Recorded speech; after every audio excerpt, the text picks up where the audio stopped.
আরে আমার বাবাজি ভাইরা, জগতের মধ্যে অনেক যুবক আছে তারা মাকে বলে থাকে, মা তুমি শুধু জন্মই দিয়েছো, আমার জন্য কি করেছো? বাপকে বলে, আব্বা গো তুমি শুধু জন্ম দিয়ে লালন পালন করেছো, আমার জন্য কি করেছো? ব্যবসা দাওনি, বাণিজ্য দাওনি, টাকা দাওনি, পয়সা দাওনি, চাকরি দাওনি, বাকরি দাওনি, আমাকে শুধু জন্ম দিয়েছো, আমার জন্য কিছুই করনি। এই কথা অনেক যুবক আছে বলে। আরে যুবক শুনে না, তোমার মা তোমার আব্বা তোমার জন্য যা করেছে, তোমার শরীরের চামড়া, তোমার শরীরের চামড়া ছিলিয়া যদি পিতা মাতার পায়ের তলে বিছায় দেয়, তবুও তোমার বাবা মায়ের ঋণ পরিশোধ হবে না। তোমার জন্য তোমার মা যেই জিনিসগুলো ত্যাগ করেছে তুমি কিয়ামত পর্যন্ত পারবে না। তুমি যখন তোমার মায়ের গর্ভে ছিলে, ডাক্তারে বলেছিল যে ওগো মা তুমি যদি টক খাও তোমার শরীরে ক্ষতি হবে, তোমার সন্তানের ক্ষতি হবে। আজকে তুমি যদি মিষ্টি খাও তোমার প্রেসার বাড়তে পারে, সন্তানের ক্ষতি হবে। আজকে তুমি যদি গোশত খাও আজকে তোমার গ্যাস হবে, অম্বল হবে, তোমার সন্তানের ক্ষতি হবে।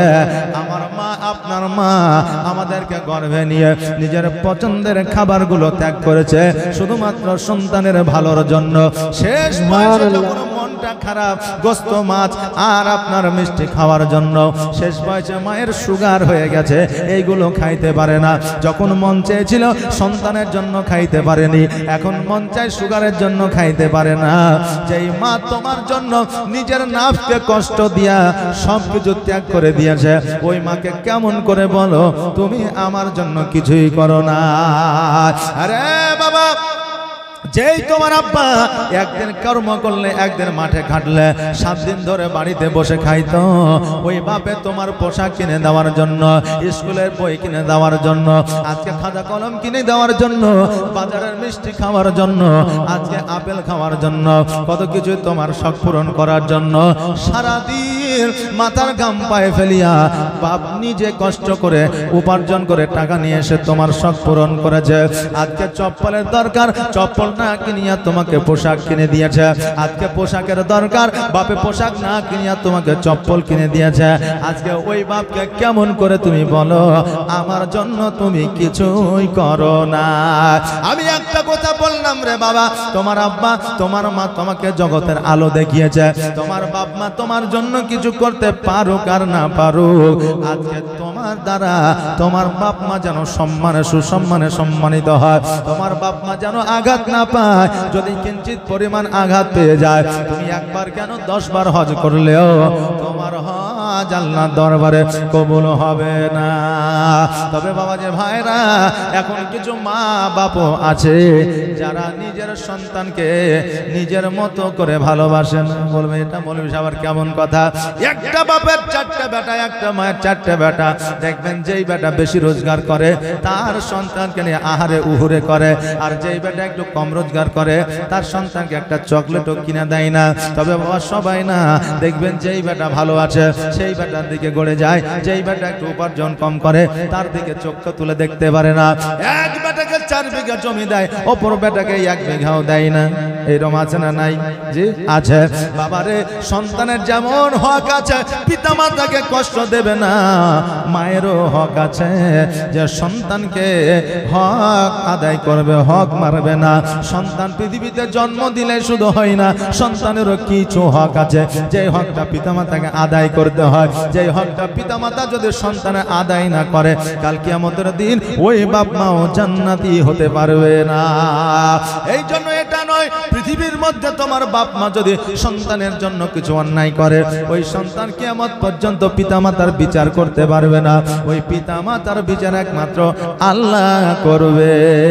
তবে বাবা, বড় হওয়ার পরে সন্তানের আচরণ, বৌমার আচরণ ব্যবহার দেখিয়া বাপ মার মধ্যে পরিবর্তন আসে, কিন্তু শৈশবকালে যে মহব্বত সন্তানের প্রতি থাকে, বড় হইলে সে মহব্বতটা থাকে না। আরে আমার বাবাজি ভাইরা, আমার শুধু হালিমা নয়, আজকে প্রত্যেকটা মা সন্তানকে খিদাতে রাখিয়া কোনো মা পেট পূরণ করে খায় না। পেট পূরণ করে খেতে পারে না। সন্তান যদি কান্না করেছে, মা খেতে বসেছে ছেড়ে দিয়ে সন্তানকে দুগ্ধ দিয়েছে, সন্তান পায়খানা করেছে খাবার ছেড়ে দিয়ে সন্তানকে পরিষ্কার পরিচ্ছন্ন করেছে, এত কষ্ট করে তোমার মা তোমাকে লালিত পালিত করেছে, তোমার মাকে কেমন করে তুমি কষ্ট দাও? কষ্ট দিও না রে বাবা, কারণ মাকে কষ্ট দিলে আল্লাহর আরশে আজিম পর্যন্ত হিলে যায়। জোরে বলে সুবহানাল্লাহ। এই জন্য কই বলছেন মায়ের দিলেতে ব্যথা কখনো দিও না, কখনো দিও না, মায়ের দিলেতে ব্যথা কখনো দিও না, কখনো দিও না। আর মায়ের দোয়ায় পাওয়া যায় গো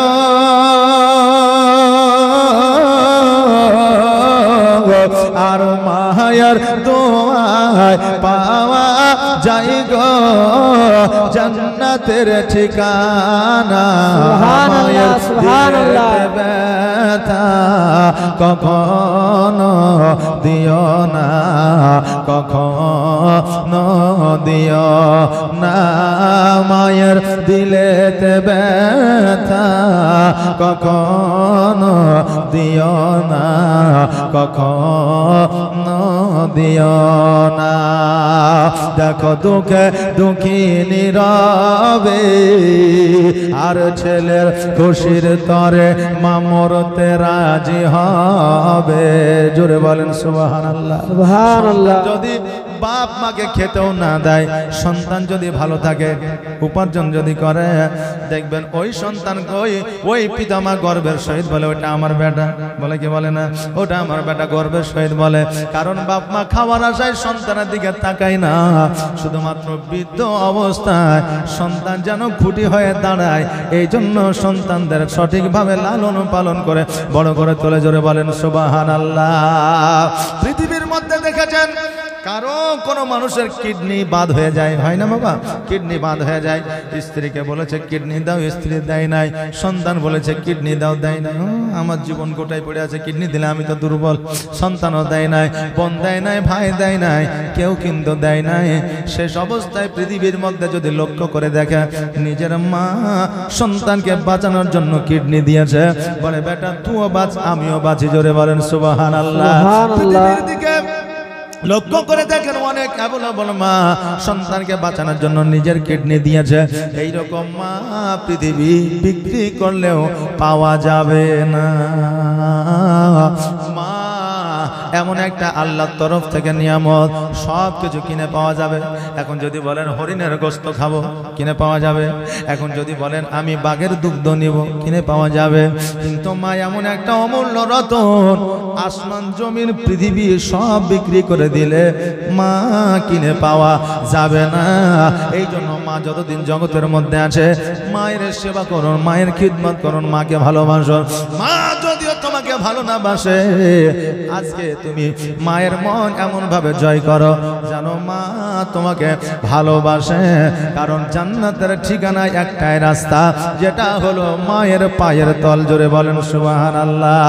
এই জন্য কই বলছে দেখো দুঃখে দুঃখী নীরবে আর ছেলের খুশির তরে মা মরতে রাজি হবে।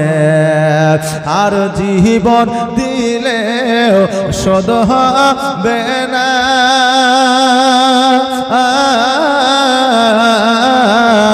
জীবন দিলেও শোধ হবে না, মায়ের দুধের দেনা, মায়ের দিলেতে ব্যথা কখনো দিও না, কখনো দিও না, মায়ের দিলেতে ব্যথা কখনো দিও না, কখনো দিও না।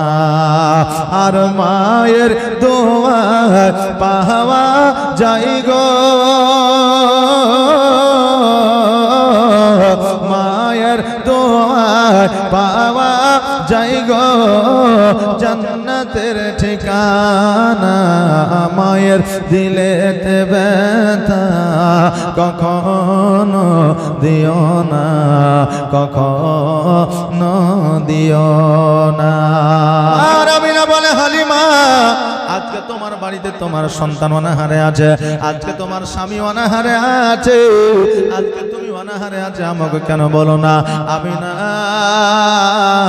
রাদিয়াল্লাহু তাআলা আনহা আমার হালিমার কোলে আমার নবীজিকে উঠা দিলে, আর ঘরের মধ্য থেকে নিয়ে এসে যেন আরো কিছু খেজুর দিয়ে দিলে। আপনি বলবেন হুজুর গো, খেজুর খেয়ে কি খিদা নিবারণ হয়? অবশ্যই হয়। এখন আমাদের দেশে যে খেজুরগুলা পাওয়া যায়, এই খেজুরগুলা হচ্ছে পোলিও রোগে আক্রান্ত খেজুর, কথা বললেন না? আর আরবের যে খেজুর ছিল, ওই খেজুরের একটা খেজুর খাইলে সারাদিন খিদা লাগতো না। আমাদের দেশে দেখবেন আগে বানবন্যা আসতো, আপনাদের দেশে আসে না? এদিকে বানবন্যা আসলে আমার মায়েরা চালকে ভেজে, ভুট্টাকে ভেজে আপনার ছাতু তৈরি করতো, তাই না? আর ওই ছাতু সকালবেলায় খেয়ে নিলে সারাদিন আর খিদা লাগতো না, শুধু পিপাসায় লাগতো, তাই না? তো ওই রকম খেজুর একটা সকালে খেয়ে নিলে পিপাসা লাগে, কিন্তু খিদা লাগে না। এই আমাদের এখানে একটা আজওয়া খেজুর বলে আসে, বুঝলেন? অনেক দাম, কিন্তু অরিজিনাল আজওয়া কিনা এটা জানা নাই। আমার রাসূল পাক সাল্লাল্লাহু তাআলা আলাইহি ওয়াসাল্লাম বলেছেন, এই আজওয়া খেজুর যদি সকালে 1-2টা খেয়ে নেওয়া হয়, তো বিষাক্ত সাপেও যদি ওই বান্দাকে দংশন করে দেয়, তো আজওয়া খেজুরের পাওয়ারে তার শরীরের সমস্ত বিষ পানি হয়ে যাবে, বিষ লাগবে না। জোরে বলেন সুবহানাল্লাহ। আজওয়া খেজুরের কত পাওয়ার! এই খেজুরটা আমার নবী খাইতে বেশি পছন্দ করতেন। তো ওই আজওয়া খেজুর এখন কোথায় পাওয়া যাবে? যে আরবে হয়তো এখন চাষ হয় কিনা, কিন্তু আজওয়া বলে চালান করে দিয়েছে, কথা বুঝলেন না? খেজুর দিয়ে আপনার কি করছে, গুড় দিয়ে আপনার খেজুর তৈরি করছে, বিচি আটি ঢুকিয়ে দিচ্ছে, তো বলছে এটা খেজুর, চালান হয়ে গেল। আর ইফতারের সময় বুঝলেন, আরে বাপরে খুব চলে ওইসব খেজুরগুলো। কিছু হোক আর না হোক, আপনার ইফতারে খেজুর খাও, সুন্নাত বাস খাও, আগে আপনাকে দেখতে হবে যে আসলে সুন্নাত কিনা, আসলে খেজুর কিনা, কথা বুঝলেন না? আপনি দেখে খাবেন না?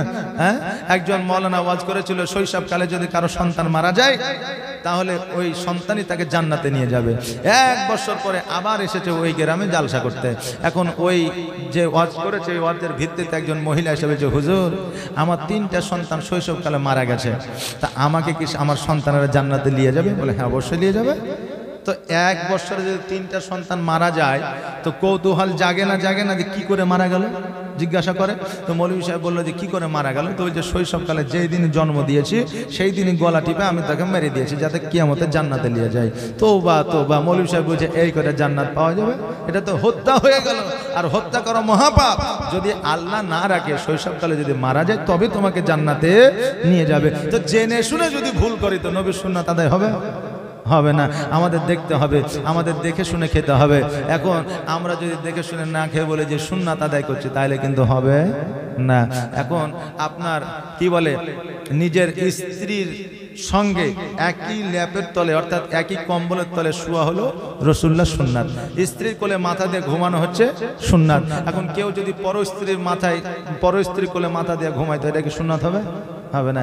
আজকাল আমাদের যুবকেরা, আজকাল যুবতীরা তো আপনার পরকীয়াতে ব্যস্ত, আর পর স্ত্রীর কথা খুব ভালো লাগে। এখন নিজের স্বামী বাইরে অফিসে গেছে, এখন নিজের স্ত্রী চিন্তা করছে, তাই তো স্বামী কত দূর গেল, দেখি ফোনটা করো, হ্যালো কোথায় গো? তো বলছে আমি রাস্তায় আছি, এখন বাইক চালাচ্ছি, ফোনটা রাখো, তুমি দেখলা না যে এখনই বাইরে হয়ে আসলাম। আর যখন পর স্ত্রী ফোন করছে, হ্যাঁ গো কোথায়?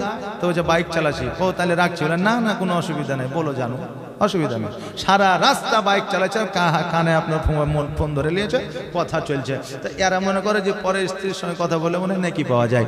নিজের স্ত্রীর সঙ্গে কথা বলে নেকি পাওয়া যাবে। আর নিজের স্ত্রীকে যদি আপনার চোখ মুখ দেখানো হয়, এটা কিন্তু নবীজির বরখেলাপ। নবী কিন্তু এইরকম খাদিজাকে কোনোদিন করে নাই। এই মা বোনেরা, তোমরা যদি মনে করো যে মৌলবি আমাদের পক্ষ নিয়ে কথা বলছে, হ্যাঁ শুধু পক্ষ নয়, আমার মা বাবারা যদি নারাজ হয়ে যায় তোমাদের প্রতি, তাহলে কিন্তু তোমাদের জান্নাত নসিব হবে না। কারণ স্বামীর পায়ের তলে স্ত্রীর জান্নাত। এক মৌলবি ওয়াজ করেছে যে স্বামীর পায়ের তলে জান্নাত। এক বিবি বুঝলেন, কোলে ছেলে করে নিয়ে চলে এসেছে বাড়ি। যাওয়ার পরে ছেলেটাকে শুইয়ে দিয়ে একটা কোদাল নিয়ে এসে লেগেছে খুঁড়তে।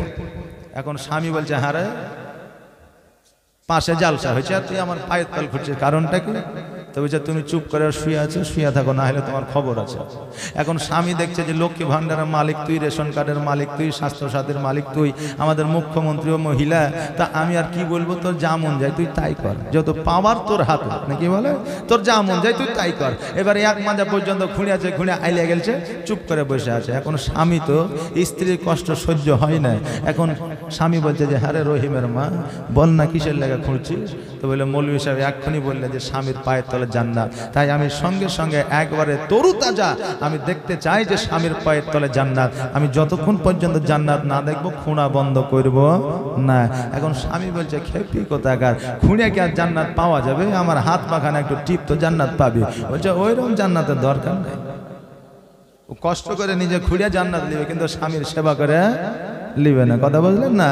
হ্যাঁ বাবাজি ভাইরা, আজকাল স্বামীর যেমন স্ত্রীকে ভালোবাসা, আমার নবীর সুন্নাত স্ত্রীরও সেবা করা, আমার খাদিজাতুল কুবরা রাদিয়াল্লাহু তাআলা আনহার সুন্নাত। হ্যাঁ বাবাজি ভাইরা, যেই দিকে যাচ্ছিলাম এই দিকে আমার হালিমাতুন সাদিয়াকে কিছু খেজুর নিয়ে এসে দিলেন। খেজুর যেন আপনার আঁচলের মধ্যে বেঁধে নিলেন, খেজুর গোলা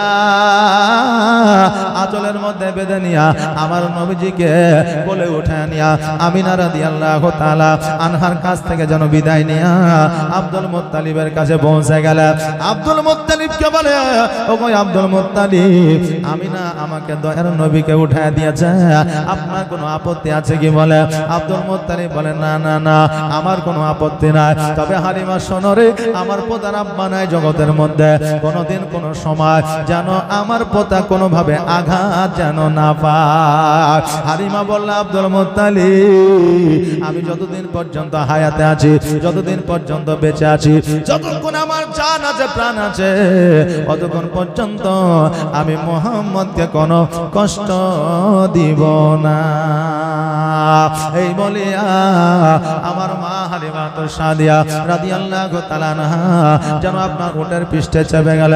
হারিসকে বলল, স্বামী গো লাগামখানা ধরে টান দে, লাগামখানা ধরে টান দিয়েছে, কিন্তু আপনার উট আগে যায় না, এত জোরে টান দেয় তবুও যেন উট যায় না। উট বলে আল্লাহ গো, আমার জবানটা তুমি একবার খুলে দাও, আমি হারিসের সঙ্গে একটা কথা বলে নি। আল্লাহ বলে, ওরে ও আমি আল্লাহ আমার মহিমা বোঝা বড় দেয়, আমি বোবাকে কথা বলাতে পারি, আমি কথা বলনে ওয়ালাকে বোবা বানিয়ে দিতে পারি, আমি এক জায়গার জিনিস অপর জায়গায় নিয়ে যেতে পারি, আমি সর্বশক্তিমান, আমি মহান আল্লাহ। যা যা, আমি তোর জবানটা খুলে দিলাম, তুই হারিসের সঙ্গে কথা বলে নে। জোরে বলেন সুবহানাল্লাহ। ওটা ডাক দিয়া বলে, হারিস রে, আমার লাগামখানা ধরে আর টান দিও না, আমার নাক দিয়ে যে রক্ত বের হয়, আজকে আমার পিঠের উপরে যে সন্তানটি আছে ও হলো জনজাহানের বাদশা, ওকে যতক্ষণ পর্যন্ত আমার আগে না দেওয়া হবে ততক্ষণ পর্যন্ত আমি ওট আগে যাব না। আমার হালিমাতুস সাদিয়া রাদিয়াল্লাহু তাআলা আনহাকে আপনার আগে দিয়ে দেওয়া হলো, আর আমার নবীজিকে আগে কোলে নিয়ে বসে আছে। ওট যেন দ্রুত বেগে ছুটতে আরম্ভ করলো, এত দ্রুত বেগে ছোটে হালিমা বলতেছে, স্বামী গো ওটকে আস্তে চলার জন্য বলে, কারণ ওট যদি আস্তে না চলে হয়তো আমরা পড়ে যাব, কোনো অ্যাক্সিডেন্ট ঘটে যাবে, যদি অ্যাক্সিডেন্ট ঘটে যায় আমরা মক্কা নগরে জবাব দিতে পারবো না, আব্দুল মুত্তালিবকে জবাব দিতে পারবো না। হারিস বলে, আমি উটের লাগাম ধরে টান দিই, কিন্তু উট তো আস্তে চলে না। উট বলে, হারিস আমার লাগাম ধরে টান দিও না, আজকে যে তাইফবাসীরা আমার নবীকে অবহেলা করে তারা আগে যাইতেছে, আমি উট যতক্ষণ পর্যন্ত তাদের আগে না যাব ততক্ষণ পর্যন্ত আমি উট আস্তে যাব না। এই উট দ্রুত বেগে চলতে চলতে ওই তাইফবাসীদের সঙ্গ নিয়ে যায়। এবার তাইফবাসীরা একে অপরে গল্প করছে, দেখ রে দেখ, যে হালিমার উট এক সপ্তাহ ধরে খায় নাই, যেই হালিমার উটকে খাবার দিতে পারে না, আজকে কোন দেশের ঘাস খাইয়েছে, আজকে কোন দেশের ছোলা খাইয়েছে, আজকে কোন দেশের লালি খাইয়েছে, যে আমাদের উট খাওয়ার পরেও হালিমার উটকে পারে না। হালিমাকে ডাক দিয়ে বলে, হালিমা আজকে কোথাকার তুমি খাবার খাইয়েছ, কোন দেশের খাবার খাইয়েছ, তোমার উটের এত পাওয়ার বেড়ে গেছে। হালিমা বলতেছে, তাইফবাসীরা এটা ছোলার পাওয়ার পাওয়ার নয়, এটা লালির পাওয়ার নয়, এটা কোনো দেশের ঘাসের পাওয়ার নয়, এটা হলো আমার নবীর পাওয়ার। জোরে বলেন সুবহানাল্লাহ। এটা আমার নবীর মহব্বতের পাওয়ার। ও তাইবাসীরা, তোমরা চিন্তা করিও না, আজকে যে সন্তানটা তোমরা নিতে গিয়েছিলা, আজকে ওই সন্তানটি না নিয়া তোমাদের ভাগ্যকে পরিবর্তন করলা না, তোমাদের ভাগ্য পরিবর্তন হলো না। হালিমা রাদিয়াল্লাহু তাআলা আনহা যখন বাবা নিজের বাড়িতে প্রবেশ করতেছে, দেখছে যেন যে ছাগল বকরিগুলো দুগ্ধ দিত না, ওই ছাগল বকরিগুলো যেন দুগ্ধ দিতে আরম্ভ করেছে। যে খেজুর গাছে খেজুর ধরতো না, ওই খেজুর গাছে খেজুর ধরে পেকে পেকে জমিনের মধ্যে পড়তেছে। আমিনা হালিমা রাদিয়াল্লাহু তাআলা আনহা এই অবস্থা দেখে একবার আলহামদুলিল্লাহ পড়লে। আলহামদুলিল্লাহ মানে আল্লাহর প্রশংসা করা, আল্লাহর শুকরিয়া আদায় করা। আলহামদুলিল্লাহ শব্দের অর্থ হলো সমস্ত প্রশংসা আমার আল্লাহ। এবার বাবাজি ভাইরা, হালিমা তো সাদিয়া রাদিয়াল্লাহু তাআলা আনহা নিজের স্বামী হারিসকে বলে, স্বামী গো, এই দেখেন সন্তানটিকে নিয়ে একবার বাইরে থেকে ঘুরে আসে, আমি ততক্ষণ আর আমার মুহাম্মদের জন্য একটা দোলনা বানায় আনি। তখনকার দোলনা ছিল রে বাবা মায়ের আঁচল, মায়ের চাদর, চালের মধ্যে একদিক বাধ্য, অপর দিক অন্যদিকে বাধ্য, আর সন্তানকে ওই দোলনায় আপনারা শোয়া দেওয়া হতো। আজকে থেকে 10 বছর আগে এরকম দোলনা দেখেছি, দেখি না? কিন্তু এখনকার দোলনা বাবা 500 টাকা, 1000 টাকা, 2000, 2500, 3000 টাকা দিলে দোলনা কিনে পাওয়া যায়। আবার অটোমেটিক সিস্টেম আছে, ছেলে যদি হাসে দোলনা হাসবে, ছেলে যদি কাঁদে দোলনাতে বাজনা বাজাবে, লাইটিং জ্বলবে লাল নীল সবুজ, না এরা লাইটিং। আরে বাবা, আগে মায়ের আঁচলে দোলনা বানায়া ওই সন্তানকে শোয়া দিয়া দোলনা দিয়া ওই মা জাদাতে আপনার আটা পেশাই করেছে, ঢিকিতে চাল বাইর করেছে, সন্তান শান্তিময় ভাবে ঘুমিয়েছে। আর এখন ঢিকি নাই, এখন জাতাও নাই। জাতা ঢিকি বুঝেন যে এখন ঢিকিও নাই, জাতাও নাই। এত এখন কত সুন্দর রং বেরঙের দোলনা, ওই রং বেরঙের দোলনাতে সন্তানকে শোয়া দিলেও ওই সন্তান শান্তি ভাবে ঘুমায় না। এখান থেকে বোঝা যায় যে আপনার মা এই দোলনা 500 টাকা, 1000 টাকা, 5000 টাকার দোলনাতে যে শান্তি, আজকে মায়ের দোলনার সঙ্গে তুলনা হবে না। এখান থেকে বোঝা যায় মায়ের আঁচলে যে শান্তি পৃথিবীর কোনো দোলনায় পাওয়া যায় না। জোরে বলেন সুবহানাল্লাহ। আগে মায়ের আঁচল দিয়ে দোলনা বানানো হইতো, এই জন্য বাচ্চারা শান্তিময় ভাবে ঘুমাইতো। আর এখন বাবা টাকার গৌরবে, টাকার অহংকারে আজকে বড় বড় দোলনা কিনে নিয়ে এসে শোয়া দিছি, ওই দোলনায় বাচ্চার শান্তি এ না।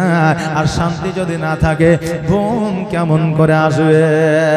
হালিমা বলল, স্বামী গো, এই বাচ্চাটাকে একটু বাইরে থেকে ঘুরিয়ে নিয়ে আসা, আমি ততক্ষণ আমি একটা দোলনা বানিয়ে নি। হালিমা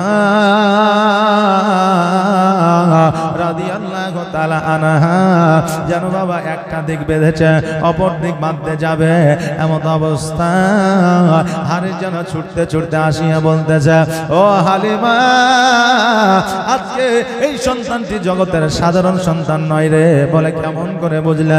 বলে এই রকম করে বুঝলাম, বাচ্চাটিকে নিয়ে যখন বাইরে গেলাম, বাইরে যাওয়ার পরে বাচ্চাটার একটা হাত ছুটে গিয়েছিল, হাতটা যখন গলতেছিল লক্ষ্য করে দেখলাম আকাশের সূর্য পর্যন্ত এই বাচ্চার হাতের সঙ্গে দোলছে। জোরে বলেন সুবহানাল্লাহ। শুধু এটাই নয় রে হালিমা, ওই হাতের সঙ্গে সঙ্গে আরবের মধ্যে যত গাছপালা ছিল সমস্ত গাছপালাগুলো যেন আমার নবীর হাতের সঙ্গে যেন দুলতেছে। জোরে বলে সুবহানাল্লাহ। হালিমা বলতেছে, স্বামী গো, আপনি এতক্ষণে বুঝতে পারলে? আমি তো মক্কাতেই বুঝে গিয়েছিলাম। বলে মক্কায় বুঝে গিয়েছো? বলে হ্যাঁ। বলে কি বুঝেছো বলো? হলো কি ঘটনা, হলো কি গল্প, যদি আপনার শোনাও থাকে তবুও শুনতে মন যায়, যায় না? আমরা ছোট্ট কালে দাদু দাদির মুখে কত যে টেপাটেপির গল্প শুনেছি তা ঠিক নেই। আপনারাও শুনেছেন হয়তো, কিন্তু শোনার পরেও আবার গল্প বলতাম যে বলো না দাদি, বলো না দিদি, আবার ওই গল্পটা বলো। হ্যাঁ, কারণ গল্পটা একটা আলাদা অন্যরকম ইন্টারেস্ট আছে, নাকি বলেন?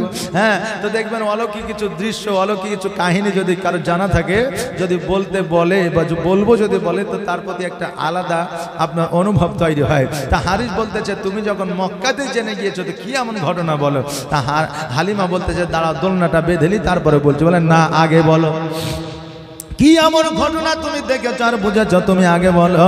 হালিমা বলতেছে স্বামী গো, আমার নিজের অসুস্থ শরীর কোনোদিন দূর হয় না।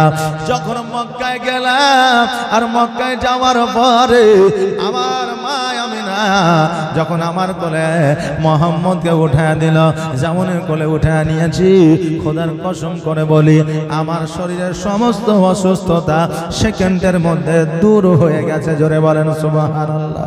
শুধু এটাই নাই গো প্রাণের স্বামী, আমার সন্তানকে যখন মোহাম্মদকে যখন একটা স্তন পান করাইলাম, অপর স্থানে যখন লাগাইলাম, ওই একটা স্থানে পান করেছে, অপরটা পান করে না।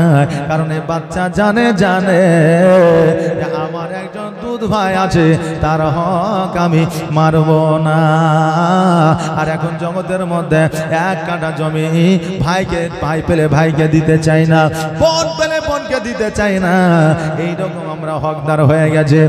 বাবাজি ভাইরা, শুধু এটাই নয়, এটাই নয়, হালিমা তো সাদিয়া রাত্রি বেলায় ঘুমায় আছে। এবার ইস্তেঞ্জা করার জন্য যখন তার কন্যা উঠেছে, লক্ষ্য করে দেখেছে যেন আমার নবীজি কারোর সঙ্গে কথা বলছে আর হাসছে, আর দোলনা যেন দোলতে আছে। দোলনা একবার দুলিয়ে দিলে তো দলে, নাকি বলেন? কতক্ষণ দলে, কিন্তু সারা রাত আমার নবীর দোলনা দলতো আর আমার নবীজি মিচকি হাসতে থাকতো। জোরে বলেন সুবহানাল্লাহ। আমার হালিমা বর্ণনা করেছে আমি শুধুমাত্র একবার দোলনা দিয়ে দিতাম আর হযরতে জিবরিল আমিন আসিয়া সর্বক্ষণ আমার নবীকে দোলনা দিতেন। জোরে বলেন সুবহানাল্লাহ। দায় হালিমা তোমার কোলে কে এসেছে দেখো না। জোরে বলেন সুবহানাল্লাহ। দায় হালিমা তোমার কোলে কে এসেছে দেখো না। দিন দুনিয়ার বাদশা সেজে তাজদারে মদিনা, যে হলো দিন দুনিয়ার বাদশা তাজদারে মদিনা, হালিমা লালন পালন করে দিল। আজকে আমরা পাইলেও আমরা লালন পালন করে দিতাম না, দিতাম না? যে হলো দোজাহানের বাদশা আমরা পাইলেই দিতাম, কিন্তু আমরা তো পাইলাম না। আমরা নবীর উম্মতি হইলাম, এটাই আমাদের, এর জন্য আমরা সৌভাগ্যবান। আমি হালিমা আমার নবীকে পাইয়া যেমন ভাগ্য পরিবর্তন করিল, আজকে নবীর জীবনী শুনিয়া আমরা জীবন পরিবর্তন করব। বলেন ইনশাআল্লাহ। হালিমা তোমার কোলে কে এসেছে দেখো না। দিন দুনিয়ার বাদশা সেজে তাজদারে মদিনা। দায় হালিমা তোমার কোলে কে এসেছে দেখো না। দিন দুনিয়ার বাদশা সেজে তাজদারে মদিনা। মরুভূমির গরম বালি নরম পায়ে হাত দোলায়, আর সূর্য এসে উকি মেরে মুখ দেখে তার লজ্জা পায়। জোরে বলেন সুবহানাল্লাহ। মরুভূমির গরম বালি নরম পায়ে হাত দোলায়, আর সূর্য এসে উকি মেরে মুখ দেখে তার লজ্জা পায়। চাঁদের মতো চাঁদ পেয়ে, চাঁদের মতো চাঁদ পেয়ে আর আমি না রইলি না। দিন দুনিয়ার বাদশা সেজে তাজদারে মদিনা। তাই হালিমা তোমার কোলে, তাই হালিমা তোমার কোলে কে এসেছে দেখো না। দিন দুনিয়ার বাদশা সেজে তাজদারে মদিনা। মেঘ মাথায় ছায়া করে, মেঘ এসে ছায়া করে মোর নবীজির মাথাতে, আর সাপ এসে হাওয়া করে দয়ার নবীর গায়েতে। মেঘ এসে ছায়া করে মোর নবীজির মাথাতে, সাপ এসে হাওয়া করে দয়ার নবীর গায়েতে। তাকিয়ে দেখে দয়ার নবী, তাকিয়ে দেখে দয়ার নবী, রহমতের খাজানা। দিন দুনিয়ার বাদশা সেজে তাজদারে মদিনা। বাবাজি ভাইরা, আমার হযরতে হালিমা রাদিয়াল্লাহু তাআলা আনহা উনি বলেছিলেন খোদার কসম করে বলি আমার নবী পাক মস্ত, আমার নবী মুস্তাফা সাল্লাল্লাহু তাআলা আলাইহি ওয়াসাল্লাম যেই দিন থেকে আমার বাড়িতে এসেছিল সেই দিন থেকে আমার বাড়িতে কোনোদিন অভাব অনটন হয় নাই। জোরে বলেন সুবহানাল্লাহ। আরে আমার বাবাজি ভাইরা, যেই বাড়িতে আমার নবীর দরুদ হয়, যেই বাড়িতে আমার নবীর সালাত ও সালাম হয়, ওই বাড়িতে কোনো বালা মুসিবত আসে না, ওই বাড়িতে কোনো রকমে আপনার বরকত থেকে কমি হয়ে যায় না। আল্লাহ রসুলের আল্লাহর হাবিবের ওসিলায় যারা দান করে তাদের দান আরো যেন বেড়ে যায়, কমে না। কারণ হলো আমার দয়ার নবী মুস্তাফা সাল্লাল্লাহু তাআলা আলাইহি ওয়াসাল্লাম মা হালিমার বাড়িতে একদিন নয়, 2 দিন নয়, 3 দিন নয়, 4 দিন নয়, 1 বছর নয়, 2 বছর নয়, 3 বছর নয়, 5 বছর 7 মাস পর্যন্ত ছিলেন। কোন কোন রাবী বলেছেন 6 বছর পর্যন্ত ছিলেন। এ বেরাদার,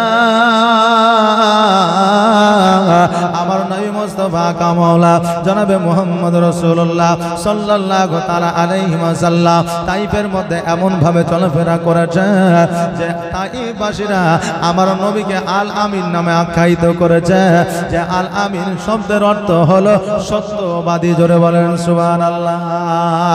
আমার দয়ার নবী মায়ার নবী সাল্লাল্লাহু তাআলা আলাইহি ওয়াসাল্লামের একজন ভাই ছিল, দুধ ভাই, যার নাম ছিল জুমরা। ওই জুমরা প্রতিদিন একই সঙ্গে ছাগল বকরি চড়াইতে যায়। আমার নবী বলতেছে, মা গো, আজকে আমার দুধ ভাই ছাগল বকরি চড়াইতে যায়, আমাকে কেন পাঠাও না, আমিও আমার ভাইয়ের সঙ্গে ছাগল বকরি চড়াইতে যেতে চাই। হালিমা বলল, বেটা মোহাম্মদ শোনো রে, আজকে তোমাকে ছাগল চড়াইতে যেতে হবে না, আজকে তোমাকে বকরি চড়াইতে যেতে হবে না। এই জন্য ছাগল বকরি চড়াইতে যেতে হবে না, কারণ বন জঙ্গলে বাঘ আছে, ভাল্লুক আছে, হাতি আছে, শিয়াল আছে, না জানি কখন তোমাকে আক্রমণ করে দেবে। আর তোমাকে যদি আক্রমণ করে দেয়, তোমার যদি কোনো ক্ষয়ক্ষতি হয়ে যায়, আমি মা আমিনাকে জবাব দিতে পারবো না। আমার নবীজি বলে, মা, পৃথিবীর মধ্যে কোনো জীবজন্তু জন্ম নেয় না যে আমি মুহাম্মদ আমাকে আক্রমণ করবে। কিন্তু আমার নবীকে পরিপূর্ণভাবে হালিমা চিনতে পারে না। আমার হালিমা বলল, না না না, তবুও তোমাকে ছাগল বকরি চড়াতে পাঠানো হবে না, কারণ আমি তোমাকে নিয়ে এসে লালন পালন করে দিব বলেছে, তোমার কোনো ক্ষয়ক্ষতি হতে দেব না। আমার হালিমা যখন এই কথা বললো, আমার নবীজি মনটা ভারী করে নিয়ে আপনার ঘরের মধ্যে গিয়ে শুয়ে গেল। এইদিকে জুমরা আর আমার নবীজি একই বিছানায় ঘুমাইতো। আমার নবীজি বলো, জুমরা, তুমি যে একাই ছাগল চড়াতে যাও, তোমাকে কি ভালো লাগে? জুমরা বলছে, তাই কি ভালো লাগে? একাই ছাগল বকরি চড়াইতে যাইতে ভালো লাগে না? নবী বলছে, যদি আমি তোমার সাথে যাই তাহলে কি করবো? বলে, আমার সাথে গেলে তো আরো ভালো, আমি বড় খুশি হব, ভালো লাগবে, তোমার সঙ্গে খেলবো, কারণ তোমার সঙ্গে থাকতে আমাকে বড় ভালো লাগে। ভালো ছেলের সঙ্গে যখন ভালো ছেলে থাকবে, তখন দেখবেন তাদের বন্ধুত্ব, তাদের কথাবার্তা সব কিছুই মিষ্টি লাগে, ভালো লাগে। লাগে না বাবা? লাগে। আর চতুর চালাকি যদি হয়, যদি চিটার বাটপার হয়, তো তার চেহারা দেখলেই বোঝা যায়। দেখবেন ঝগড়া মানুষ আর আঝগড়া মানুষ দেখলে মোটামুটি অনেক সময় বোঝা যায়, না জি? দেখলে বোঝা যায়। সুবহানাল্লাহ, মাশাআল্লাহ। তা আল্লাহ তাবারাক তাআলা এই মানুষের মুখমণ্ডল কুদরতি হাত দ্বারা বানিয়েছে, কারণ এই মানুষের মুখটা সব চাইতে সুন্দর বেশি, যদিও কালো হোক আর ধলো হোক, যেমনই হোক না কেন, আল্লাহর পছন্দনীয়। জোরে বলেন সুবহানাল্লাহ। জুমরা বলছে, ভাই, তুমি যদি আমার সঙ্গে যাও তাহলে আমি তো আরো বেশি খুশি হই, কারণ আমার তো খেলার সাথী নাই, আমি একাই মন মরা হয়ে ছাগল বকরি চড়িয়ে বেড়াই। আমার নবীজি বলতেছে, জুমরা, তাহলে আমার কথা কি বলো না? জুমরা বলতেছে, আমি কতবার বলেছি আমাকে শুধু ছাগল চড়াতে পাঠাও, আমার ভাইকে পাঠাও না। দেখবেন একটা ছেলেকে, বাড়িতে 2-3টা ছেলে আছে, একটা ছেলেকে যদি বারবার বলে, এই কালিয়াচক মার্কেটে যাও, অমুক জিনিসটা লে, এই মার্কেটে যাও, অমুক জিনিসটা লে, এই কাজটা কর, তো ছেলেটা রাগ করবে না? করবে না? যে আমার তো আরো 2টা ভাই আছে, ওরাকে বলো না, আমাকেই কেন শুধু বলো? বলবে তো। জুমরা বলছে, আমি কতবার বলেছি আমাকে শুধু পাঠাও, আমার ভাইকে কেন পাঠাও না? জুমরা তখনও জানতো না যে এটা আমার দুধ ভাই। জুমরা বলল, আমার ভাইকে কেন পাঠাও না? আমার মা সর্বদাই বলতো, তোমার ওই ভাইকে পাঠানো যাবে না। আমার নবীজি বললে, জুমরা রে, আমি তোমার সঙ্গে যাব যদি আমার কথা মতো কাজ করো। বলে, কি কথা? আগামী কালকে সকালবেলায় তুমি ছাগল বকরি চড়াইতে যাবে না। যখন মা বলবে ছাগল নিয়ে যাও, তুমি একটা কথা বলবে, যতক্ষণ পর্যন্ত মোহাম্মদকে আমার সাথে না দিবা ততক্ষণ পর্যন্ত আমি ছাগল চড়াইতে যাব না। বাবাজি ভাইরা, আমার দয়ার নবী মায়ার নবী সাল্লাল্লাহু তাআলা আলাইহি ওয়াসাল্লাম এই কথাটা যেন শিখায়া দিলেন। সকাল হয়েছে, জুমরা যেন চুপ করে বসে আছে, খাওয়া দাওয়া করে নিয়েছে। এবার হালিমা বলতেছে, জুমরা তুমি কি ছাগল বকরি নিয়ে যাবে না? ছাগল বকরিগুলো খোদার তো অনাহারে আছে, তারা যেন আওয়াজ করে চিল্লাইতে আছে। জুমরা বলে, মা গো, আজকে মোহাম্মদকে যতক্ষণ পর্যন্ত না পাঠাবা আমার সঙ্গে ততক্ষণ পর্যন্ত আমি ছাগল চড়াইতে যাব না। হালিমা বুঝতে পারলেন, জানতে পারলেন যে আগামীকালকে মোহাম্মদ আমার সঙ্গে কথা বলছিল ছাগল চড়ানোর। আজকে তারা দুই ভাই রাত্রিবেলায় আলোচনা করে নিয়েছে, মিটিং করে নিয়েছে। অতএব যদি না যাইতে দি জুমরা ছাগল চড়াইতে যাবে না। হালিমা বলল, জুমরা আজকে যদি তোমার সঙ্গে মোহাম্মদকে পাঠায় তুমি কি খাওয়াবে? জুমরা বলল, মা গো, যদি আমার ভাইকে পিপাসা লাগে, যদি ক্ষুধা লাগে, ছাগল বকরি দুগ্ধ পান দুগ্ধ দুয়াইয়া খাওয়াবো। যদি আমার ভাই খেলাধুলা করতে চায় আমি খেলাধুলা করাবো। যদি বাঘ ভাল্লুকে যদি আক্রমণ করে বলে আমার ভাইকে গাছের উপরে উঠে দিব, মা আমাকে বাঘে খেয়ে নিবে ভালো কথা, কিন্তু মুহাম্মদের ক্ষতি হইতে দিব না। জোরে বলেন সুবহানাল্লাহ। হালিমা বলল, বেটা রে, যখন মুহাম্মদকে নিয়ে যেতে চাও নিয়ে যাও, বাধা দিব না। জুমরা আনন্দিতে আনন্দ হইয়া আমার নবীজিকে লইয়া যেন ছাগল নিয়ে বন জঙ্গলের দিকে চলে গেল। বন জঙ্গলের দিকে যখন যেমন যাওয়া দেখছে যেন বাবা যত জীব জন্তু ছিল সবাই যেন আমার নবীজিকে গোল করে ঘেরাও করে নিল। জুমরা মনে মনে ভাবে, আল্লাহ গো, আজকে আমার ছাড় নাই, আজকে আমার ভাইয়ের ছাড় নাই, আজকে হয়তো কেউ পরিত্রাণ পাবে না, আমরা বাঁচতে পারবো না, বাঘ ভাল্লুক আমরাকে খাবে। এই জন্য আপনার চোখটাকে বন্ধ করে নিয়েছে। বেরাদার, দেখবেন বাবারে, চোখের সামনে যদি মওত এসে যায় চোখ বন্ধ ছাড়া কোনো উপায় থাকে না, তাই না? চোখ বন্ধ ছাড়া কোনো উপায় থাকে না। জুমরা যেন চোখটা বন্ধ করে নিয়েছে। এবার ছাগল বকরিগুলা আওয়াজ করতেছিল, আওয়াজ বন্ধ করে দিয়েছে। জীবজন্তুগুলা আওয়াজ করতেছিল, আওয়াজ বন্ধ করে দিয়েছে। জুমরা আস্তে আস্তে আস্তে আস্তে চোখটা খুলে দেখছে তো যেন সকল জীবজন্তু আমার নবীর পায়ে চুম্বন করেছে আর চলে যাচ্ছে। জোরে বলে সুবহানাল্লাহ। আমার নবীর পায়ে চুম্বন করছে আর যেন চলে যাচ্ছে। এই জুমরা দেখে হতভম্ব হয়ে গেল। এবার নবীজিকে বলতেছে, মুহাম্মদ বলো বলো, আজকে এত ছাগল থাকার পরেও বাঘের ছাগল খায় না, শিয়ালে নিয়ে যায় না, আজকে আমরাকে আক্রমণ করে না, কারণটা কি? আমার নবীজি বলল, জুমরা আজকে থেকে তুমি চিন্তা করিও না, চিন্তা করিও না, পৃথিবীর কোন জায়গার বনের পশু পাখি তোমাকে আক্রমণ করবে না। জোরে বলেন সুবহানাল্লাহ। সকল বাঘ ভাল্লুক সকল জীবজন্তু যেন চুম্বন করে চলে গেল। এইদিকে আমার নবীজি যেন বাবা ছাগল বকরিগুলো চড়াইতে আছে। আর যে ছাগল বকরিগুলোর জীবনে কোনোদিন পেট পূরণ হয় নাই, আজকে পেট পূরণ করে ছাগলে খেয়েছে। বাড়ি যখন এসেছে হালিমা বড় খুশি হয়েছে, বলে, বেটারে কোথায় নিয়ে গেছে ছাগল চড়ান করতে? আজকে ছাগলগুলো পেট পূরণ হয়েছে। আমার জুমরা বলে, মা আজকে মুহাম্মদ সাল্লাল্লাহু আলাইহি সাল্লামের যেই রকম অলৌকিক ঘটনা দেখলাম, মা গো, আজকে পুরো আমি হতভম্ব হয়ে গেছি। হালিমার সম্মুখে খুলে বলল। হালিমা বলল, বেটারে এই কথা তুমি কাউকে বলিও না, কারণ এই কথা বললে আজকে আমার মুহাম্মদের প্রতি হয়তো আক্রমণ করবে। এই কথা কাউকে বলবে না। দেখবেন আপনার বাড়িতে যদি আপনার ছেলের যদি বুদ্ধিবিদ্যা ভালো হয়, যদি আপনার ব্রেনিয়ান হয়, কারোর সামনে গল্প করবেন, আরে বাপ আমার বেটা বিরাট ব্রেনিয়ান, আমার বেটা বিরাট লেখাপড়া জানে, আমার বেটা এখন থেকে অঙ্ক কষে দেয়।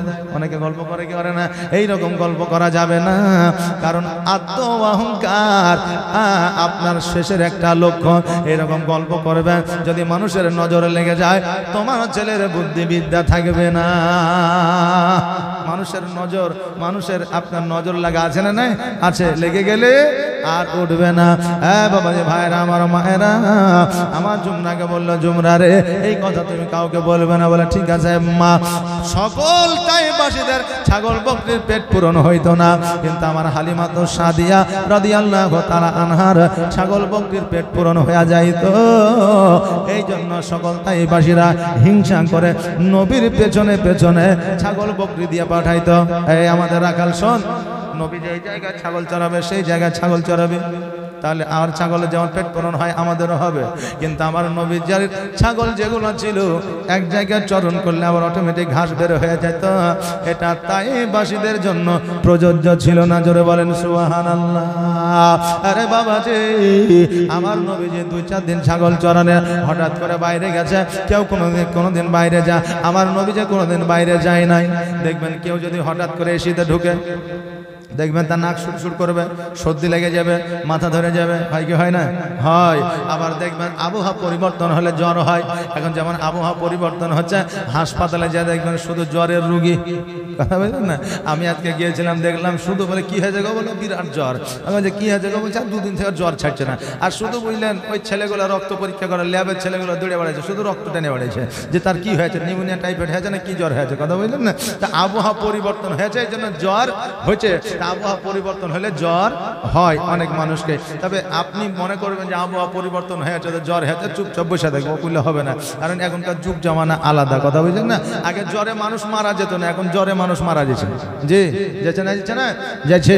অতএব বসে থাকলে হবে না। বৈজ্ঞানিক পদ্ধতিতে আপনি চাল খেয়েছেন, ডাল খেয়েছেন, মোবাইল ব্যবহার করছেন, যে জামাটা পরছেন সেটাও ব্যবহার করছেন, পানি খেয়েছেন, তাহলে এই বৈজ্ঞানিক পদ্ধতিতে, এই বৈজ্ঞানিক যুগে আপনার কোনো রোগ হলে প্রাথমিকভাবে আপনার আগে চিকিৎসা করাতে হবে। কথা কি বুঝতে পারলেন? আগে ট্রিটমেন্ট করাতে হবে। আপনি যতই নজর লাগা হোক, যাই হোক, ওঝা টোজার কাছে এখন অত যাওয়া যাবে না। আবার এমনও রোগ আছে ওঝার কাছে না গেলে ভালো হয় না। জি, কেমন রোগ? যেমন নজর লাগা, যেমন পায়খানা হওয়া, যেমন আপনার পেটে লাগা, হ্যাঁ, যেমন আপনার বুক ধড়ফড় করা, এগুলো অনেক সময় দেখবেন ওঝার কাছ থেকে ভালো হয়ে যায়। জি হ্যাঁ, আগেকার মানুষ শিখিয়ে দিয়ে গেছে, ওরা জানে। তাহলে একবারে যে বিশ্বাস করা যাবে না তা নয়, কিন্তু আপনার প্রাথমিক চিকিৎসা হবে বৈজ্ঞানিক পদ্ধতির চিকিৎসা। আপনার ডাক্তারের কাছে যাইতে হবে। দেখা গেল ভালো হচ্ছে না, তখন আপনি যান, দেখবেন যদি সারে ওর ওসিলায় হয়তো আপনার রোগটা আল্লাহ ভালো করবে। জোরে বলেন সুবহানাল্লাহ। বাবজি ভাইরা, তো এবার কয়েকদিন নবী যে বাইরে গেছে, বাইরের আবহাওয়া এই জন্য জ্বর হয়ে গেছে। তো এই জন্য 3টা রোগ যদি মানুষকে হয়, তো এই 3টা রোগ হচ্ছে সুন্নাতি রোগ, আর এই 3টা রোগই হচ্ছে জান্নাতি আলামত। জোরে বলেন সুবহানাল্লাহ। কি কি?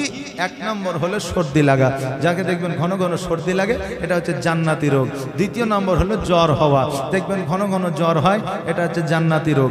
আর 3য় নম্বর হচ্ছে পেটে লাগা, এই যদি দেখবেন ঘন ঘন তার পেটে লাগে, এটা হচ্ছে জান্নাতি রোগ এবং সুন্নাতি রোগ।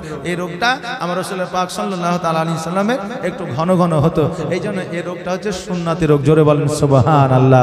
এই আমার বাবা যে ভাইরা, আমার নবী পাক সাল্লাল্লাহু তাআলা আলাইহি ওয়াসাল্লামকে জ্বর হয়ে গেল। হালিমা বলতেছে, মুহাম্মদ আর তোমাকে ছাগল বকরি চড়াতে যাইতে হবে না, আর তোমাকে ছাগল বকরি চড়াইতে পাঠাবো না। এই জন্য পাঠাবো না, তোমার শরীর খারাপ হয়ে যাচ্ছে, তোমার যদি কিছু হয়ে যায় আমি মা আমিনাকে জবাব দিতে পারবো না, আমিনার সম্মুখে আমি যাইতে পারবো না। আমার নবী যে শুয়ে আছে, একটা কাপড়ে যেন পানি দিয়া আমার নবীজের মাথার উপরে দিয়েছে। জুমরা মন ভারী করে একলাই ছাগল চড়াতে গিয়েছে। এবার ছাগল চড়াতে যাওয়ার পরে এবার সব জীবজন্তু বাহির হয়ে এসেছে। আসার পরে দেখছে নবী নাই, নবী নাই, নবীকে যেন দেখা যায় না। নবী চাইতেন ছাগল বকরি চড়াইতে, জীবজন্তু আমার নবীকে দর্শন করতে, এই জন্য দর্শন করতে যে আমার নবীকে যে একবার দেখে নিল, চাহে স্বপ্নে হোক চাহে ডাইরেক্ট হোক, যে একবার আমার নবীকে দেখে নিল, তার জন্য জাহান্নাম হারাম হয়ে গেল। জোরে বলেন সুবহানাল্লাহ। আমার নবীজি 2 থেকে 3 দিন ছাগল বকরি চড়াইতে যায় না। এইদিকে জুমরা বলতেছে, মাগো আমার ভাই ছাড়া ছাগল বকরি চড়াইতে আমাকে ভালো লাগে না, আমার ভাই না গেলে আমি যাব না। এই বলে আপনার বাড়িতে সকল ছাগল বকরি গুলাকে বেঁধে রেখেছে। এইদিকে জঙ্গলের মধ্যে সব পশুরা চিন্তা করেছে, ছাগলও তো নিয়ে আসে না, মোহাম্মদকে তার দেখাও হয় না। শেষ শেষবারের মতো আমরা দেখতে চাই। কেমন করে দেখব? এবার বাবাজি ভাইরা বাঘে বলতে যে শোন, একটা কাজ করলে দেখা যাবে। বলে কি কাজ? বলে হালিমার সবচাইতে যেটা দোল বলে ছাগল আছে, যেটা সবচাইতে ভালো ছাগল আছে, ওই ছাগলটাকে আমি নিয়ে আসবো আর জঙ্গলের মধ্যে নিয়ে এসে রেখে দিব। আমার নবী ছুটাইতে আসবে আর শেষবারের মতো নবীর কদম মুশি করবো। জোরে বলেন সুবহানাল্লাহ। এবার বললেন দু তিনটা বাঘ চলে আসছে রাস্তা দিয়ে। এইদিকে শিয়াল পণ্ডিত বাবা শুয়ে আছে। শিয়াল বলছে মামা কোথায় যাবে? তবে যে হালিমার বাড়ি। কেন? বলে ছাগল আনতে। কি উদ্দেশ্যে? বলে ছাগলটা নিয়ে আসবো এই জন্য যে ছাগল নিয়ে আসলে নবী নিতে আসবার, নবীকে আমাদের শেষ মতো দেখা হবে। শিয়াল বলছে হাসতে হাসতে যে আপনার মাথা খারাপ হয়ে গেছে, আপনি বলে সর্দার, আপনার মাথায় কিছুই নাই। বলে কেন? বলে ছাগল আনা তো দূরের কথা, আপনি যদি গ্রামে ঢুকেন তা আগেই লোকে তাড়িয়ে, কারণ বাঘ এসেছে মানে কাকে আক্রমণ করে দেবে, তাই না? তাই এই জন্য আপনার যাওয়া যাবে না, আপনি থাকেন, আমি একটা ছাগল নিয়ে আসি, কারণ আমি গেলে অত মানুষ ভয় করে না, আর আমি যেহেতু কিভাবে আনবো সেটা আমার দায়িত্ব, আপনি বনে বসে থাকেন। ওকে বনে বসে রেখে দিল। আর এদিকে শিয়াল কিন্তু বুঝলেন একটা সব চাইতে ভালো ছাগল উঠিয়ে চলে এলো। জুমরা কানতে কানতে মায়ের কাছে, মা সব চাইতে বড় ছাগলটা, ভালো ছাগলটা নিয়ে চলে এসেছে। যারা দেখবেন ছাগল পোষে, কুরবানি পোষে, দেখবেন সেই ছাগলের ওপর একটু মায়া অন্যরকম বসে, তাই না? ছাগলের ওপর মায়া বসে যায়। জুমরা কানতে কানতে বলছে ওই ছাগল যদি আমি না পাই তাহলে কিন্তু আমি ছাগল আর চড়াতে যাবো না, ছাগল পুষবো না। তো নবী বলতেছে মা আমাকে একবার অর্ডার দেন, আমি ছাগলটা নিয়ে আসছি। হালিমা বলছেন না, তোমাকে আনতে দিলে হয়তো বাঘে যদি তোমাকে আক্রমণ করে দেয়। হালিমা যখন এই কথা বলেছেন, নবী বলছে দায়িত্ব সহকারে বলছে আমার কিছু হবে না, আমি নিয়ে আসছি। আমার নবী পাক সাল্লাল্লাহু তাআলা আলাইহি ওয়াসাল্লাম হালিমাকে এই কথা বলে আমার নবীজি গুটি গুটি পায়ে জঙ্গলের দিকে চলতে আরম্ভ করলেন। জঙ্গলের দিকে চলতে চলতে দেখছে যেন জঙ্গলের মধ্যে যখন পৌঁছে গেছে ওই ছাগলটাকে মিডিলে রেখে দিয়েছে, আর সকল জীবজন্তু ওই ছাগলটাকে জোগাইতে আছে। জোরে বলেন সুবহানাল্লাহ। যেমনই আমার নবী পৌঁছে যাওয়া, সবাই আমার নবীর দিকে তাকায়া ইয়া রাসূলুল্লাহ ইয়া হাবিবাল্লাহ ক্ষমা করবে, আজকে ছাগলটাকে খাওয়ার উদ্দেশ্যে নিয়ে আসিনি, এই ছাগলটাকে মারার উদ্দেশ্যে নিয়ে আসিনি। নবী আমার বলছেন আমি সব জেনে গিয়েছি, বুঝে গিয়েছি, আমাকে শেষবারের মতো তোমাদের দেখার ইচ্ছা, আসো আসো তোমাদের যা ইচ্ছা তোমরা একবার পূরণ করে না। সকল জীবজন্তুরা আমার নবীর পায়ে শেষবারের মতো চুম্বন করলেন। জোরে বলেন সুবহানাল্লাহ। আর আজকে আমরা যদি নবীর রওজা যায় চুম্বন করে দিই, আপনার বাতিল ফেরকার মানুষেরা বলে এটা করা যাবে না, এটা শিরিক বলে, কে বলে না এটা শিরিক। আবার মসজিদে পাঠাইলে নামাজ পড়তে পারে না, নামাজ পড়তে জানে না, নামাজ কয় রেখাত তাও জানে না। হ্যাঁ বাবাজি ভাইরা কিন্তু এগুলো খুব জানে। দেখবেন কথায় কথায় কিছু মানুষ আছে না, বিড়ি খাওয়া যায় লাই, পান খাওয়া যায় লাই, এরকম প্লেয়ার আছে না? নাই, আছে। আবার এটা খেলে কি হয় না খেলে কি হয় সেটা আবার জানে না। জি, এগুলো যেমন শুনে শুনে বলে, শুনে মুসলমান কিছু আছে না জগতের মধ্যে? আছে। হ্যাঁ বাবজি ভাইরা, এই শুনে মুসলমান যারা তারাই বেশি দেখবেন অপমান অপদস্থ বেশি হয়। এক যুবকের নতুন বিয়ে হয়েছে, শ্বশুর বাড়ি গেছে, সেই দিনই আবার ব্যতিক্রমে শুক্রবার। তো এবার বলতেছে হ্যাঁ গো বেটা, শুক্রবার জুম্মার দিন তোমার শ্বশুর আবার মসজিদের সেক্রেটারি, ক্যাশিয়ার বা কোনো দায়িত্ব আছে, আবার রাগ করেন না আপনারা। হ্যাঁ, তো কোনো দায়িত্ব আছে তো যাও নামাজটা পড়ে আসো, নাহলে লোকে খারাপ বলবে যে এমন জামাই পাইলে, ওরা যে জুম্মাটাও পড়ে না। তো বলছে মা আমি জীবনও নামাজ পড়তে জানি না, নামাজ তো পড়িনি। বলছে খ্যাপা কথা, নামাজ পড়া জানতে হয়, তুমি মসজিদে যাও, দেখবা যে যেমন ভাবে নামাজ পড়ছে দেখে দেখে পড়ে নিবা, বাড়ি চলে আসবে। তাহলে ঠিক আছে, তাহলে দাও। বলে কি দিবা? লুঙ্গি দাও। কারণ আমরা আজকাল জুম্মার মসজিদে গেলে আগে লুঙ্গি আর একটা পাঞ্জাবি, তাই না? কিন্তু আমাদের পাঞ্জাবি পায়জামা পরা সবচাইতে উত্তম। কথাকে বুঝতে পারলেন? সব কিনতে পেরেছেন, রং বেরঙের জামা, রং বেরঙের প্যান্ট, শুধু জুম্মার দিনে জুম্মা মসজিদে আসার জন্য একটা পায়জামার একটা পাঞ্জাবি কিনে রাখুন, সেই দিন পায়জামার পাঞ্জাবি পরে আসবেন।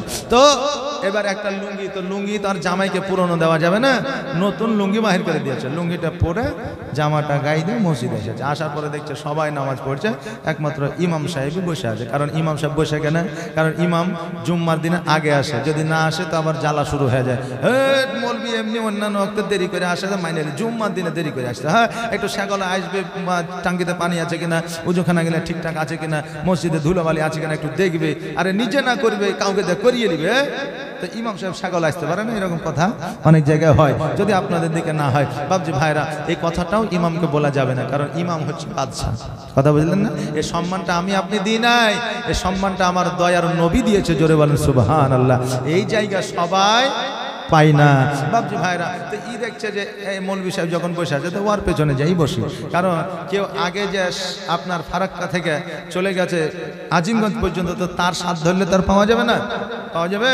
পাওয়া যাবে না। যে ফারাক্কায় বসে আছে তার সাথ ধরলে পাওয়া যাবে। এখন ওর পেছনে যে বসে আছে লুক করে। এবার এইদিকে আপনার শানিক আজান হয়েছে, খুতবা হয়েছে, একামত হয়েছে, ইমাম সাহেব আল্লাহু আকবার বলে নামাজে হাত বেঁধেছে। আলহামদুলিল্লাহি রাব্বিল আলামিন আর রহমানির রহিম মালিকি ইয়াউমিদ্দিন ইয়্যাকা না'বুদু ওয়া ইয়্যাকা নাস্তাঈন। এবার সূরা পড়েছে, সূরা মিলিয়েছে, রুকু সেজদায় গেছে, জামাইও রুকু সেজদায় গেছে, আর নতুন লুঙ্গি বাবা পেছনে বাড়িয়ে গেছে। বুঝলেন না? এবার পেছনকার লোকের মাথা বেঁধে জামাইয়ের লুঙ্গি উঠে গেছে, আর জামাইয়ের লুঙ্গি যেমন উঠে যায়, এখন ও মনে করছে নামাজের মধ্যে ইয়া আছে, কারণ তোর জীবনও মসজিদে যায়নি, নামাজও পড়েনি, জানে ও দেখে মুসলমান। কথা বুঝলেন না? হ্যাঁ, জীবনও যায়নি, ও জানেও না, ও মনে করছে নামাজের মধ্যে ইয়া আছে।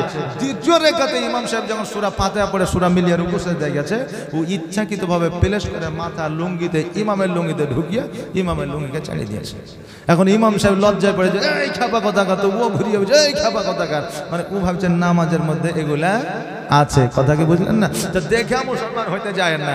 দেখবেন কেউ কোনো মানুষ যখন জানাজায় দাঁড়ায়, আর কোনো মানুষ যখন নামাজে দাঁড়ায়, তখন দেখবেন এই টুপিটাকে না যখন পকেটটা বাহির করবে তখন ফুম দেয়, তারপরে দেয়, ফুম দেয় না?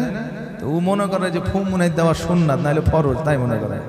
ফুম দিয়ে টুপিটা সোজা করা, ওর টুপি এমনি হাবড়া সোজা হয়েই আছে, ও তাও ফুম মারে। কথা বললেন না? মানে ও দেখে মুসলমান। একটু শিখেন বাবা, শুধু দেখে দেখে কাম করলে হবে না। এই বাবাজি ভাইরা, আমার দয়ার নবী মায়ের নবী সাল্লাল্লাহু তাআলা আলাইহি ওয়াসাল্লামের কদম বসি করলে সব বাঘ ভাল্লুক যেন এক এক চলে যায়, সবাই যেন চোখের পানি ঝরে বলে ইয়া রাসূলুল্লাহ, ইয়া হাবিবাল্লাহ, নবী গো আপনাকে কি আমরা আর দেখতে পাবো না? আমার নবীজি বলে বাঘ ভাল্লুক যন্ত্রণা শুনে নাও, আমি যতদিন হালিমার বাড়িতে আছি অতদিন পর্যন্ত তোমরা আমাকে দেখতে পাবে। আর আমাকে দেখা তো দূরের কথা, আমাকে না দেখাও যারা মহব্বত করবে আমি নবী তাদের স্বপ্নে দেখা করব। জোরে বলেন সুবহানাল্লাহ। নবীর প্রেমে পাগল হইলে, নবীর প্রেমে পাগল হইলে আমার আল্লাহ তাআলা খুশি। নবীর দরুদ পড়ো দিবাহা নিশি, নবীর দরুদ পড়ো দিবাহা নিশি। নবীর প্রেমে পাগল হইলে, নবীর প্রেমে পাগল হইলে আমার আল্লাহ তাআলা খুশি। নবীর দরুদ পড়ো দিবাহা নিশি, নবীর দরুদ পড়ো দিবাহা নিশি। ও কি নবীর প্রেমে পাগল হইলে আমার আল্লাহ তাআলার দিদার মিলে গো। ও কি নবীর প্রেমে পাগল হইলে আমার আল্লাহ তাআলার দিদার মিলে গো। থাকো যদি যদ বাহালে, থাকো যদি যদ বাহালে হইয়া প্রেম দাসী। নবীর দরুদ পড়ো দিবাহা নিশি, নবীর প্রেমে পাগল হইলে, নবীর প্রেমে পাগল হইলে আমার আল্লাহ তাআলা খুশি। নবীর দরুদ পড়ো দিবাহা নিশি, নবীর দরুদ পড়ো দিবাহা নিশি। আমার বাবাজি ভাইরা, আমার নবীর প্রেমে যারা পাগল হয়ে যায় আমার নবী তাদের স্বপ্নের মাধ্যমে এসে যায়। আর যাদের স্বপ্নের মাধ্যমে এসে যায় আমার আল্লাহ তাবারাক তাআলা তার জন্য জাহান্নামকে হারাম করে দেয়। যে বয়স করনি রাদিয়াল্লাহু তাআলা জীবনে কোনোদিন নবীকে প্র্যাকটিক্যালে দেখে নাই, আমার নবী যে প্রতিদিন স্বপ্নে না দেখিয়া ঘুমাইতো না। আলা হযরত নবী এক একজন আমাদের মুজাদ্দিদ দ্বীন আছেন, যিনাকে যে আলা হাজ্জাত নামে আমরা চিনি, যিনার নাম হলো ইমাম আহমদ রেজা বেরেলী শরীফে তিনার আপনার মাজার শরীফ। আজকে বাবাজি ভাইরা ওই ইমামে আহমদ রেজা মক্কা নগরে মদিনাতুল মুনাওয়ারায় যখন নবীর কাছে গেলেন, নবীর কাছে যাওয়ার পরে নবীকে সালাম জানালেন, নবী আমার ডাইরেক্ট সালামের উত্তর দিলেন। ইমামে আহমদ রেজা নিজ কানে শুনলেন, শোনার পরে ইমামে আহমদ রেজা বললেন, ইয়া রাসূলুল্লাহ, ইয়া হাবিবাল্লাহ, নবী গো, আজকে আমি ভারতবর্ষে অতক্ষণ পর্যন্ত ফিরে যাব না যতক্ষণ পর্যন্ত আপনার দিদার না পাবো। জোরে বলেন সুবহানাল্লাহ। ইমামে আহমদ রেজার কেমন প্রেম ছিল, ভালোবাসা ছিল আমার নবীর প্রতি, একবার দেখালেন। আমার নবীজি বলতেছে, এ আলা হযরত ইমাম আহমদ রেজা, এটা সম্ভব নয়, সম্ভব নয়, যাও যাও ভারতে ফিরে যাও। আমার ইমামে আহমদ রেজা বললেন, না না, ভারতে যাওয়া সম্ভব নয় যতক্ষণ পর্যন্ত আপনার চেহারা না দেখব, যতক্ষণ আপনাকে দিদার না করব, ততক্ষণ পর্যন্ত আমি ভারতবর্ষে ফিরে যাব না। ওই জায়গায় যেন ইমামে আহমদ রেজা যেন বসে আছে, আর ওই জায়গাতে একটা যেন আপনার নাত লিখলেন, সালাতু সালাম লিখলেন, মুস্তাফা জানে রহমত পে লাখো সালাম, সময় বজমে হিদায়া পে লাখো সালাম।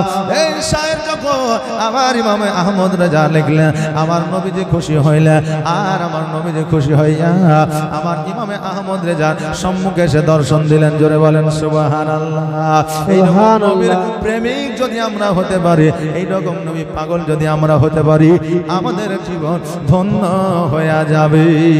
আমরা নবীজির জীবনী শুনব, আর আমরা নবীজির জীবনী শোনার পরে নবীজির পথ অবলম্বন করে চলব, যাতে মওতের আগে পর্যন্ত নবীর একবার দেখা পেয়ে যায়।